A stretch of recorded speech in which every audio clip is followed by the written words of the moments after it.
وعلیکم السلام ورحمۃ اللہ وبرکاتہ۔ پہلی بات جی کہ امام صاحب نے دو دلیلیں دی ہیں کہ جن کی نظر میں فاتحہ نہیں پڑھنی چاہیے۔ ان میں سے ایک دلیل جی وَإِذَا قُرِئَ الْقُرْآنُ فَاسْتَمِعُوا لَهُ، کہ جب قرآن کی تلاوت کی جائے تو اسے غور سے سنو اور خاموش رہو۔ یہ والی جو آیہ مبارکہ سورۃ الاعراف کی 204 نمبر آیت یہ جو پیش کی جاتی ہے۔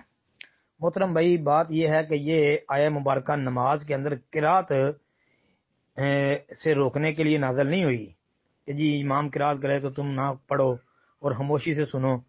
یہ اس لیے نازل نہیں ہوئی، بلکہ یہ قرآن کی آیت جو ہے وہ نازل ہوئی تھی کہ مکے کے مشرک لوگ جو تھے وہ قرآن کی تلاوت کے وقت شور کیا کرتے تھے، تو اللہ تعالیٰ نے اس لیے یہ بات کہی کہ جب قرآن پڑھا جائے تو اس کو غور سے سنو اور خاموش رہو۔ جی یہ بات اللہ تعالیٰ نے بیان فرمائی، وَإِذَا قُرِئَ الْقُرْآنُ فَاسْتَمِعُوا لَهُ وَأَنصِتُوا لَعَلَّكُمْ تُرْحَمُونَ۔ تو بلکہ اس کے ساتھ آپ سورہ حامیم سجدہ کی آیہ مبارکہ وہ بھی ساتھ ملا لیں تو مسئلہ اور واضح ہو جائے گا کہ کافر لوگ مشرک لوگ جو تھے مکے کے وہ شور کرتے تھے قرآن کی تلاوت کے وقت۔ کیوں کہ لا تسمعوا لهذا القرآن والغوا فیہ لعلکم تغلبون، ان کا خیال یہ تھا کہ قرآن جو ہے وہ سنو گے تو کہیں محمد تم پر غالب نہ آ جائے، تو لہذا آپ نے یہ کام کرنا ہے، نہ قرآن سننا ہے اور بلکہ کیا کرنا ہے، شور کرنا ہے، اس لیے کہ کہیں تم پر یہ غالب ہی نہ آ جائے محمد علیہ الصلوۃ والسلام۔ اس لیے وہ قرآن کی تلاوت کر کے شور کیا کرتے تھے۔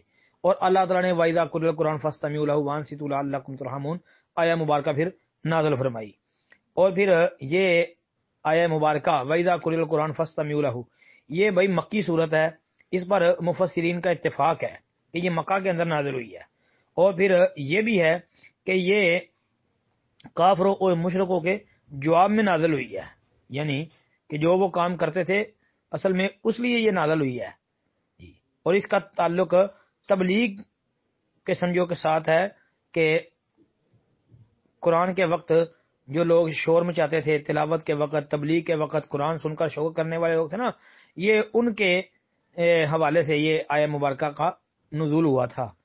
یہ اس لیے نازل نہیں ہوئی تھی کہ قرآن مسلمان جو ہے وہ نماز میں پڑھ رہے تھے تو ان کو روکنے کے لیے یہ نازل ہوئی، ایسی بات نہیں ہے۔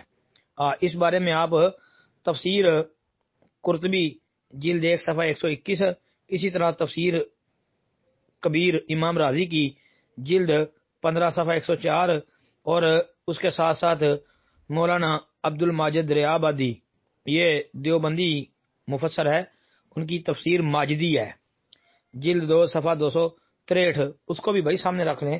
اور پھر مولوی اشرف علی دیوبندی، یہ اشرف علی تھانوی دیوبندی جو ہے نا، اس کا حنفیوں کے نزدیک بہت بڑا مقام ہے، وہ بھی یہ بات کہتے ہیں کہ یہ وَإِذَا قُرِئَ الْقُرْآنُ فَاسْتَمِعُوا لَهُ وَأَنصِتُوا لَعَلَّكُمْ تُرْحَمُونَ جو آیت ہے نا، یہ بھائی تبلیغ کے حوالے سے ہے کہ اس لیے نازل ہوئی تھی کہ جب تلاوت اور تبلیغ کے وقت کفار جو شور کیا کرتے تھے تو یہ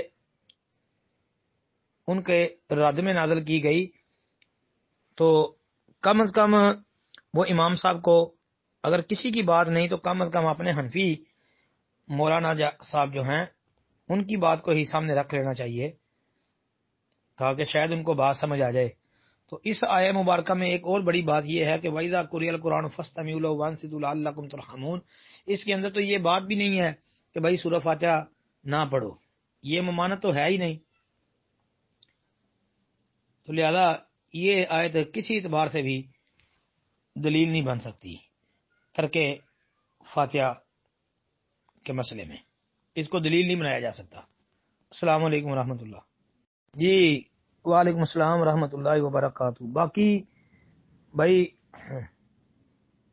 آپ نے جو کہا ہے کہ امام صاحب نے کہا قراءۃ الامام قراءۃ المقتدی، اب بھائی حدیث ہے سنن ابن ماجہ کی 850 نمبر، جابر بن عبداللہ رضی اللہ عنہ حدیث کے راوی ہیں، اس میں ہے جی فقراءۃ الامام لہو قراءۃ، جی یہ ہے ایک روایت کہ امام کی قراءت ہی مقتدیوں کی قراءت ہے، لیکن بھائی یہ روایت ثابت ہی نہیں ہے۔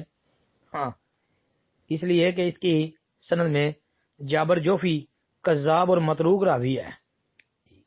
اس پر محدثین نے سخت ترین جرح کی ہے۔ جابر جوفی جو ہے یہ کذاب، بعض محدثین نے اس کو کذاب قرار دیا ہے، بعض نے اس کو متروک الحدیث قرار دیا ہے۔ تو ایسے راوی کی روایت کو کیسے قبول کیا جا سکتا ہے؟ پھر اس میں ابو زبیر کی تدلیس بھی ہے۔